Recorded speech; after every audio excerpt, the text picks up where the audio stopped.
Oh, you're welcome.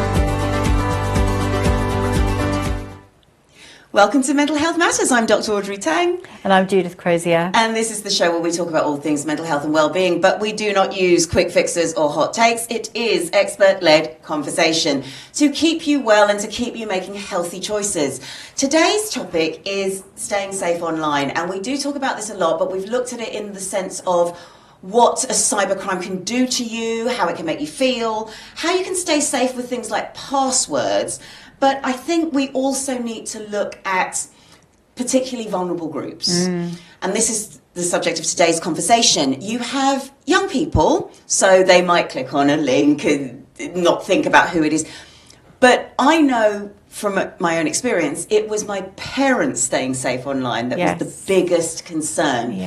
Because not only would they click on links generally, but if anything untoward happened, they wouldn't always tell me. Right. So you can't fix it. Yes. You can't do anything about that. What's been your experience maybe with senior people? I worry about my mum because she's quite computer savvy in what she needs to do. Yes. But I don't think she's really aware of the scale of scams and online fraud, etc., etc. Yes. So sometimes she'll get a suspicious looking text message if I'm with her, and she'll say, "Oh, what do you think about this?" But I worry about everything that, like you say, that happens when I'm not there and she doesn't say. Yeah. And then you've also got the catfishing going on. Yes. And the other concern that I've seen a lot of documentaries on, and I've read a lot about, are the romance scams. Yeah. Because people are lonely and they are just looking for someone to have a chat with. And it starts pretty innocuously. Starts with words with friends or Scrabble or those kinds of things. And then suddenly you start talking to someone. And then it develops into more of a conversation. And that can be a way that friendships are formed. Perfectly normal. Yes. And yet that can then end up being, "Oh, could I borrow some money?" Mm-hmm. That happened to an aunt of mine. Oh, no. Yeah. So on Facebook through a game. And she ended up giving a lot of money away and obviously never getting it back. So, but the problem is she did it again. So she was taken in twice. I know. Oh, gosh. And you would think once bitten, twice shy, but obviously not. Well, there's two scams also that run. You've got the romance scam, and then you've got another group of scammers who then come in and say, "Have you just been romance scammed?" Oh, and then no. say that they're going to take all the details to the police, but you must give me all your details. And you've already felt stupid once, and then someone's trying to help you. It's so psychological. They just prey on vulnerable people, whoever they are, don't they? Yes. So today we are bringing back Danny Eastman. He is from Cyber Fortified. He's a cybersecurity expert. Let's meet him. Hi and welcome to the show, Danny. It's really great to see you again. Thank you very much for having me. Let's jump straight in. So we're talking about online safety. What would you say that means, and how has it changed up until now? I think online safety isn't just about technology anymore. I think it's become about people, manipulation, and above all, trust. If we think about online safety today, that now includes things like scams and fraud, grooming and coercion, also identity impression, and the big one, I think, emotional manipulation. The risk is less technical hacking and more, I would go so far as to say, psychological engineering. And the sort of wider sort of access to AI has meant we've seen a massively accelerated scale, I think, realization, or I should say realism and realization how technology is profoundly dangerous in certain contexts, let's say. But also, I think the speed at which it happens and which they happen. Yeah, absolutely. And since the last time we spoke, there's been talks and moves to ban smartphones in schools. And also for children having them in general until they're 16. What do you think about that potential change in legislation? I think it's really important. I think children, let's call them minors, because I think that kind of really hits it home when you use that word minors. I don't know why, but there seems to be a psychology behind that word. You know, they have access to the entire world, and most parents won't monitor what their children are doing. Doors have been closed by teenagers since the dawn of time. That becomes a lot more dangerous when, let's call it open access, it is now available from a smartphone. And I think it's quite interesting how Australia has recently banned social media for under 16s. And I think that's an incredibly important move. I think if social media had been monitored from the beginning, I think we'd be seeing a very different landscape now. But the reality is we didn't understand what social media would become. I can't remember her name, but the author who wrote Smartphones, Dumb Parents, dumb as in can't say anything, spoke about you'd never leave a child in the middle of New York, but that's effectively what you've done when they've got access to online. But we've talked a lot about social media, we've talked a lot about online bullying, all of those things. We know that's still an issue, but there is a bigger issue now coming up, which is AI and deepfakes and the manipulation that can happen there. So with that in mind, why are adults and children particularly vulnerable, not just in terms of safety in itself, but in believing something that is not true and then potentially spreading that and then causing the misinformation to spread and so on? Because a lot of this AI stuff is very, very realistic. Yes, it is. And we've seen Elon Musk's Grok AI in the news for all the wrong reasons recently. And I won't go into it here, but, you know, your viewers can Google that themselves. But it was certainly off the back of the Stranger Things final season. One of the sort of breakout stars of that was a young British actress called Nell Fisher. And I think she's 14 currently, and she was subjected to some rather disturbing generative AI, let's put it that way, and it was identified as being created using Grok AI. So I think, you know, there are so many dangers there, but I think the problem is, even though we've got different ages, just to kind of get to the crux of the question, we've got different ages, but I think the psychological levels are the same. Having young children myself, I can see that they're still developing their judgment and the way that they judge things. Older adults currently, I think it might be different in generations to come, potentially. But older adults may be unfamiliar with modern digital tactics. And I think that's, again, this is what brings me back to education being important in that resilience that we need to build both in young people, older people, but actually all of us there in the middle as well. Where is the biggest threat? We always talk about threat with the entry point of weakness, wherever that is.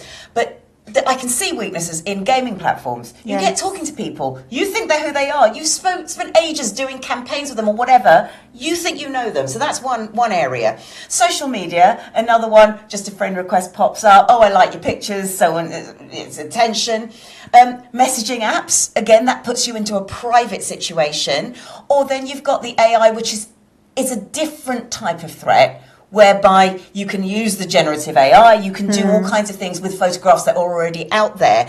And then, of course, you've got a completely different threat, which is the use of or misuse of ChatGPT, where you get it to write your essays or whatever.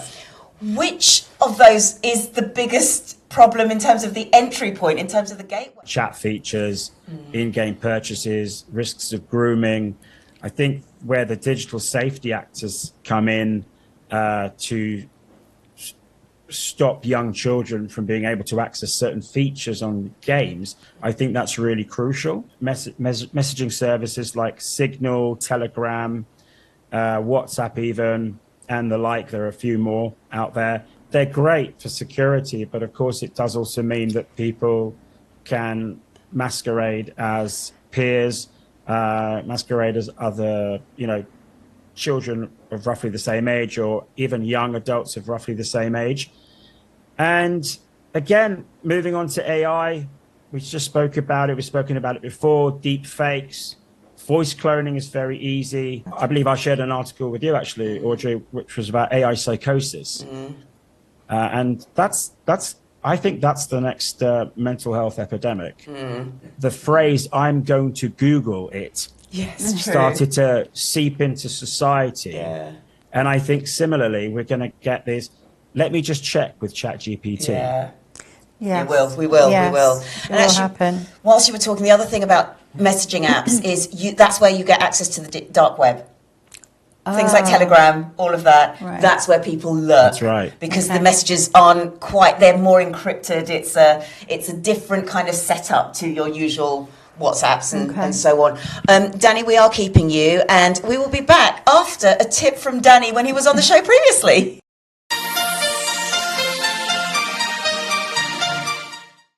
But when people come forward and they say they've been invaded or they felt that somebody's intruded onto their privacy, they're absolutely right. Because if we kind of sum this whole thing up that we're discussing in this section, their digital world has been weaponized. Yes. Welcome back to Mental Health Matters. We are talking about staying safe online with the new developments, which are getting more and more, I think, pressing to deal with, including things like AI, ChatGPT, and how we are changing mentally and emotionally to become more reliant on these and to believe everything. And we have got cybersecurity expert Danny Eastman with us. He's been on the show before. He's helped us change our passwords and keep ourselves safe that way. But today we are talking about seniors and children, and actually everyone in between can learn from this as well. But children and seniors can be more emotionally manipulated. You started talking about emotional manipulation, and I want to pull at that thread a little bit further. What similarities do you see between a young child and an older adult? Is it the fact that they've got fewer people to check out with, as in, if I get something I can say to you, do you think this is okay? But maybe as a child or as a senior, I might not have that network. Or is it that they just haven't learned or have forgotten, or is it the shame thing? What is going on in terms of emotional manipulation of young people and adult and seniors? I think it's pulling it back to what we spoke about before. It's a development of judgment when it comes to the younger children. And I think there is most likely an anxiety and panic that is caused perhaps with seniors. Again, if we think about phishing emails or any kind of attack which starts some would say almost gently, there's always false urgency in those attacks, you know, act now or lose everything. And it's not subtle, but it's gentle because it doesn't go straight for the jugular. We want money if you don't do this. It's playing to an emotion. So if we think about what emotional hooks are there, we've got fear, love, authority. That, you know, that's not the exhaustive list there. We can probably kind of add a few more there, but those are the kind of the three ones that we've seen certainly in case studies. Another thing, requests to keep secrets. If you think about how a child is, you know, the pinky promise or the pinky swear, it's very childlike. So, you know, groomers know exactly the language to use, the childlike language which would resonate with a child. Equally, scammers know that senior people are more likely to panic if put under pressure. Let's look at loneliness. And this is more a societal problem, which I think is being falsely solved, oddly enough, by scamming. So bear with me on this. You have people who are so lonely, they would rather believe the fantasy of this person and give them money and do all of those things because it is so much better than the alternative of actually recognizing not only am I alone, but now I've been scammed.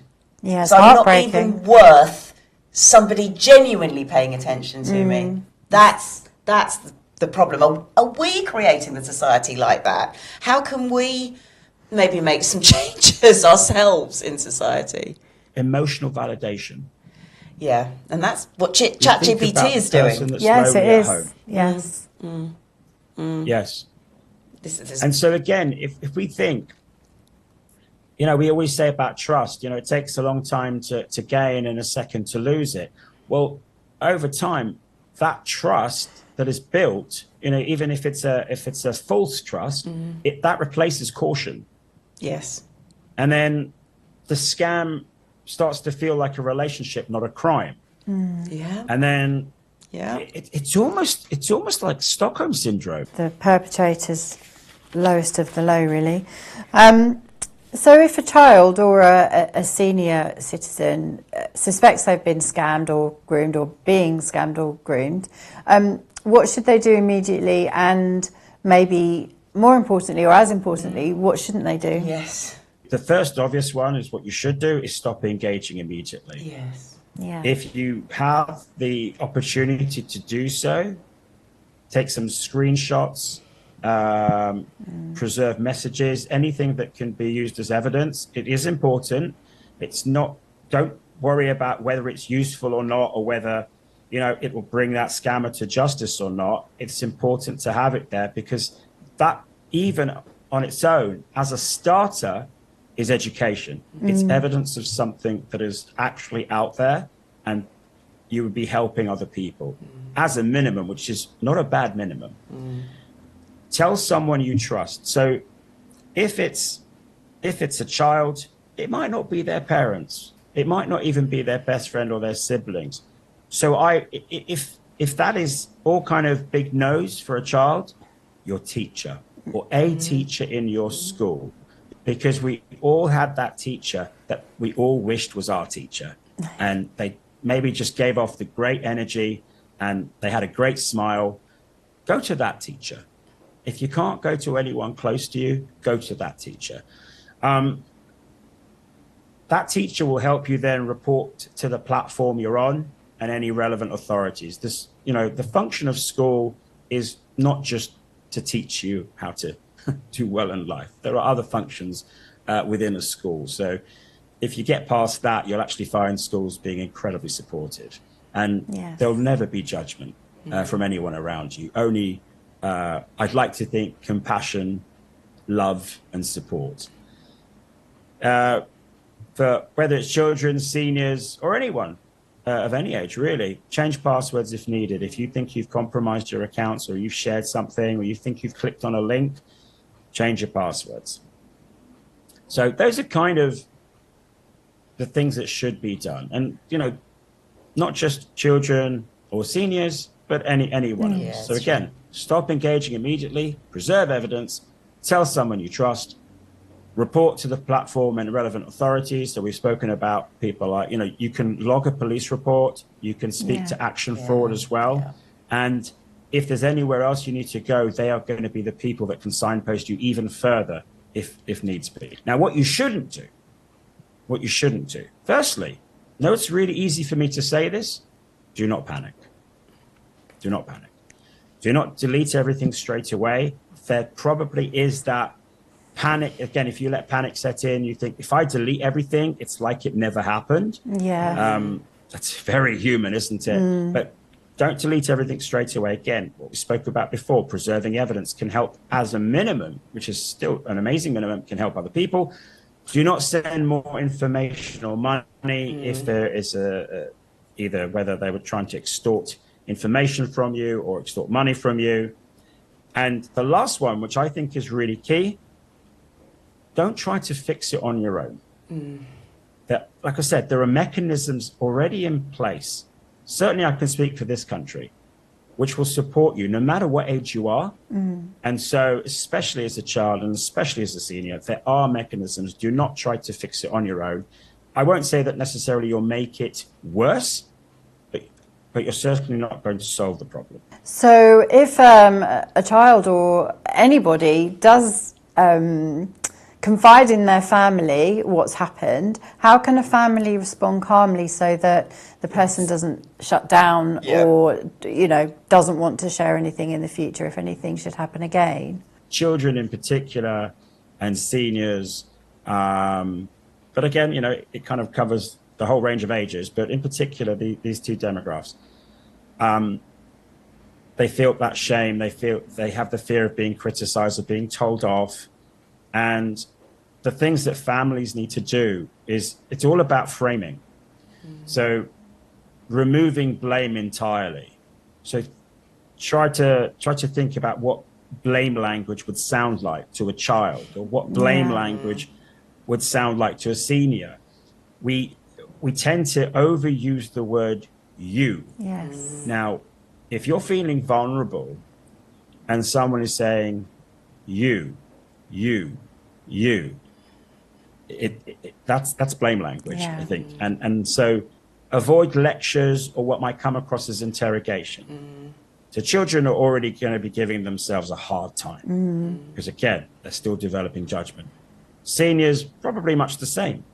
Again, reinforcing this idea, scams happen to everyone. Yeah, that's true. Scams are a constant threat and they target everyone. So it wasn't something that they did, which meant they put a target on their back. Yeah. A lot of the time, scams are, very few of us in this world are important enough to be targeted by scammers deliberately.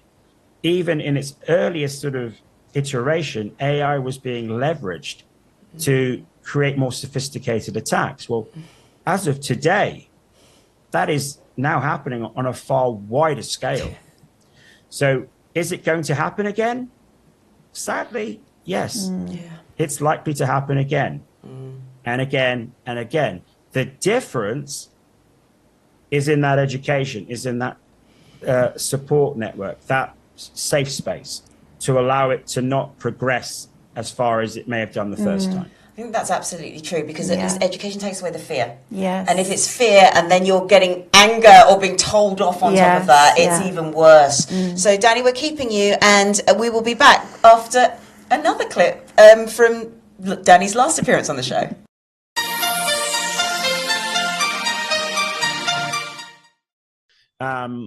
If you ever wonder why IT people can sometimes be a bit socially awkward, it's because everybody blames them. Oh, gosh. So I don't blame them for being socially awkward. But the reality is, when a cyber attack happens to a company, it affects HR, it affects legal, it affects marketing, the mental health of individuals who are then scrambling to steady the ship. And again, we don't think about these things. I've been part of on-site investigations for small and quite sizable cyber incidents. And let me tell you, I'm never surprised to see people crying.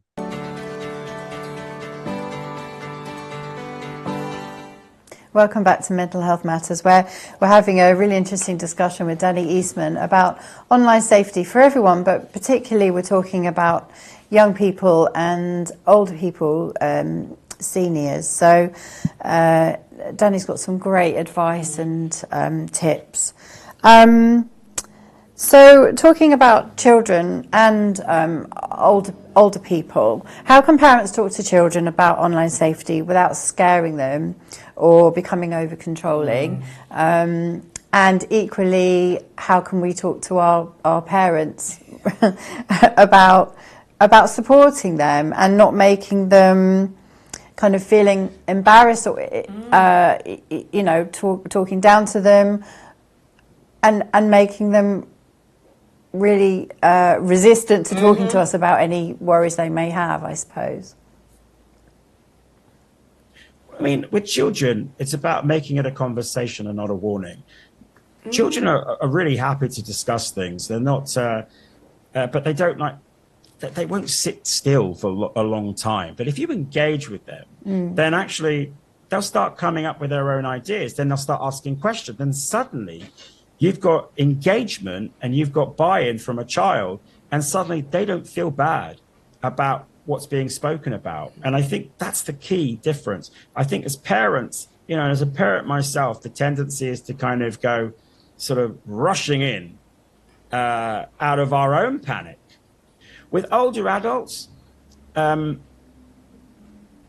I've seen on a personal level families try to remove the devices. Yeah, that's what you go straight into. Senior members of their family. Yeah.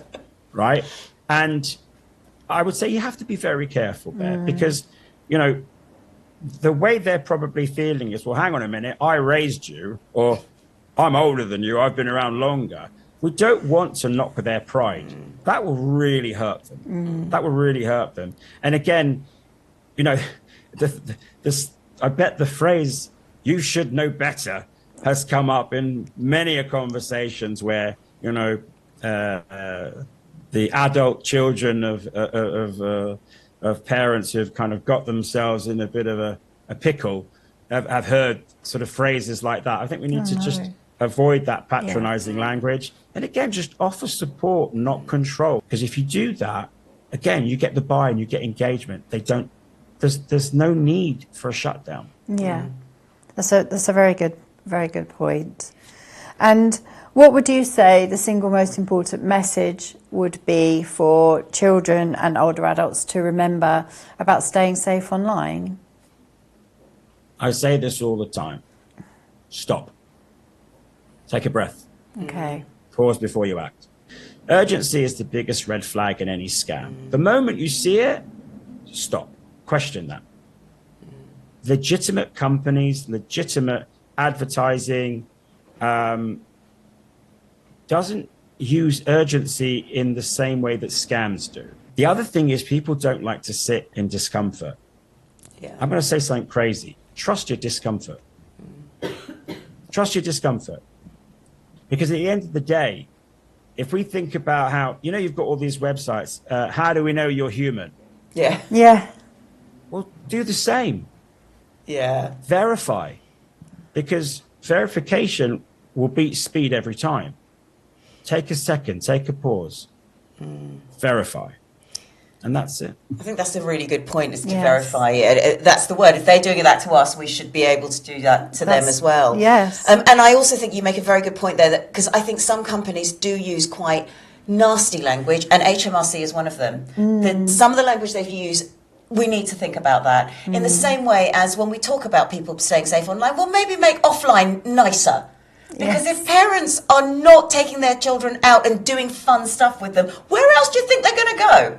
It's make offline better. Make the world a nicer place to be in, so you don't go into the burrow of online. It's the same thing with seniors, I think. If they're lonely, spend more time with them. Yes. You know, and then don't take their phone away. It's extra effort and work, but I think we need to change society. We've created this as well, and I think we've got a responsibility here. So on that note, what emerging risks worry you most over the next few years? Because you already talked about AI. What do you think could happen, maybe not even in the next few years, by December?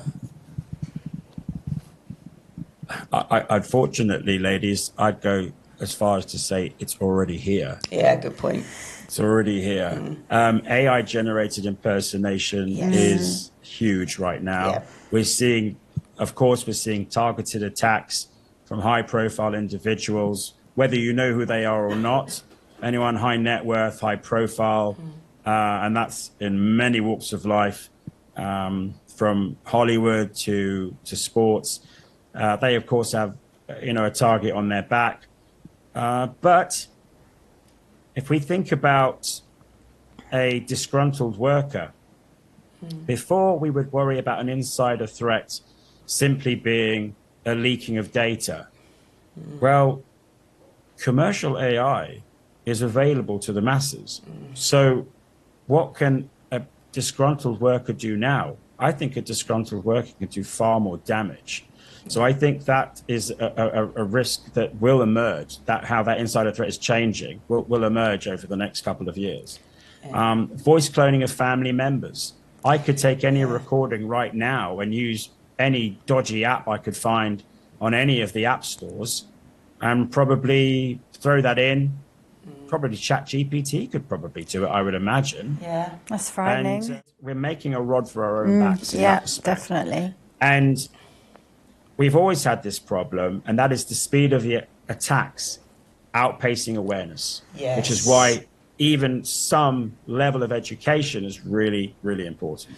Brilliant, really good points. And then just to end on a positive, what gives you hope? Is there something out there, maybe a new development or something that kind of goes, you think, oh, okay, maybe it's even more parents are taking their kids out these days. Anything like that. Is there anything that gives you hope? Well, summer's around the corner, so let's hope That's parents true. get their kids out more. Yes.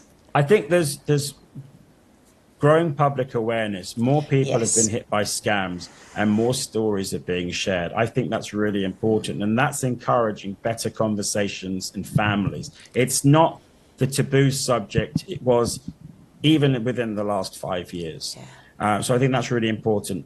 Platforms, social media platforms and all other online platforms, they've been getting a lot of heat from governments and support groups, and we've seen an improvement in reporting tools as well, including their own education and safety checkups that you can do for your profiles on particularly social media.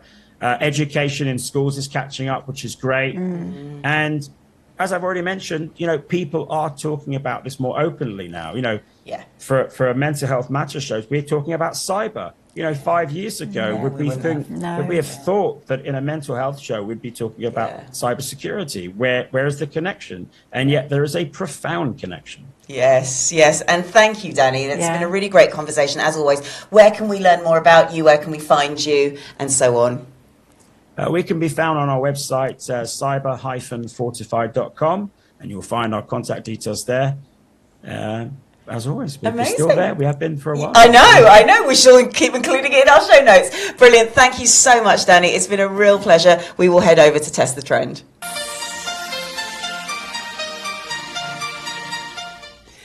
Well, on today's Test the Trend is where we give you a weekly challenge.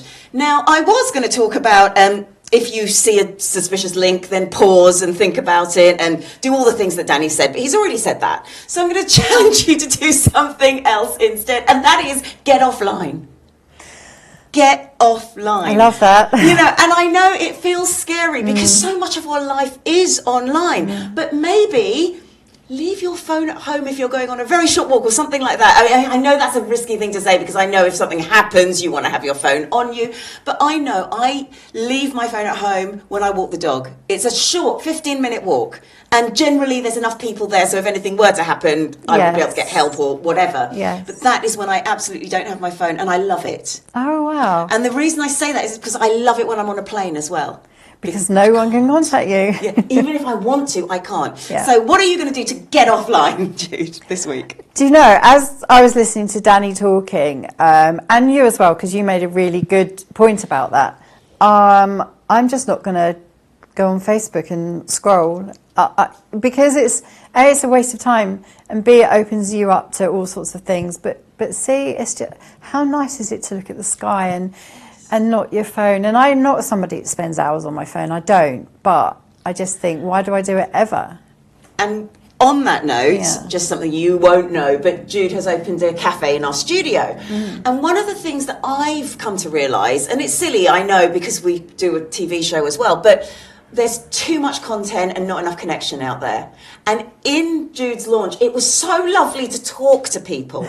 We had no phones, we were actually having face-to-face conversations, and we need more of that. So if you find the time to go to a local coffee shop or something like that, go and have a conversation. Great That's my advice. challenge to you.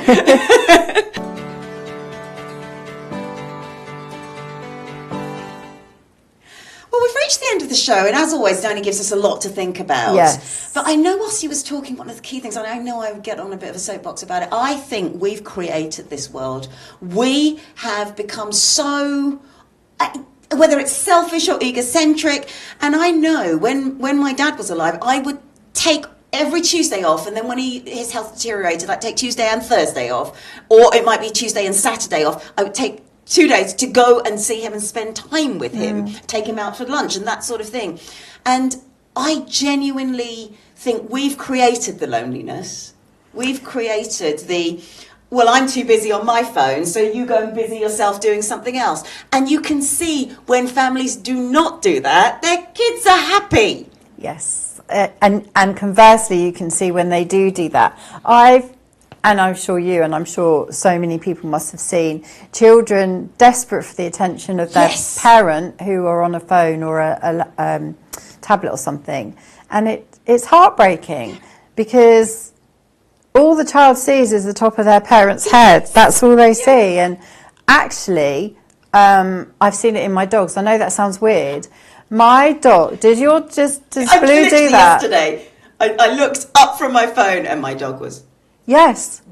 And my dog does the same.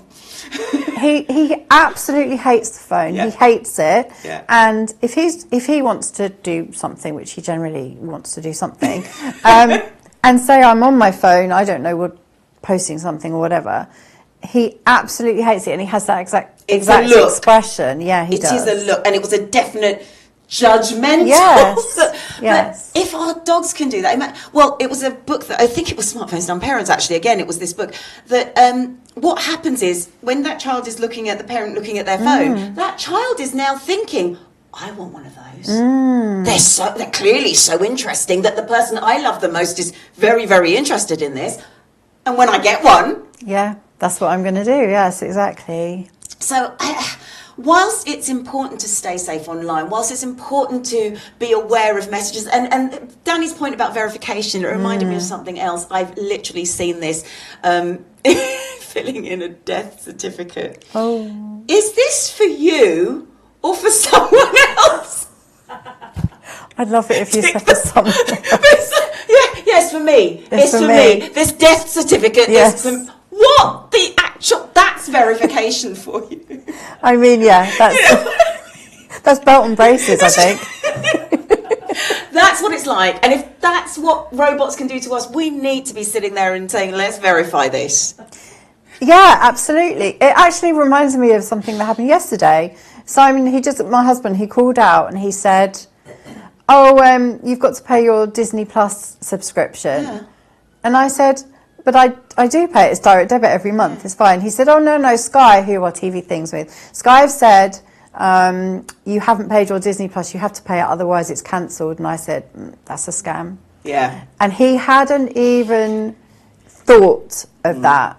So anyone can be taken in. Yes. Absolutely anyone. Yes. And that's really frightening. It is frightening. It is frightening. And they don't just target individuals. It's not personal. It's literally, let's throw this out there, see what happens. It's spray paint, isn't it? It is. See who sticks. On that note, stay safe. Yeah. Get outside. Yes. Get offline and have a healthy week. Yeah.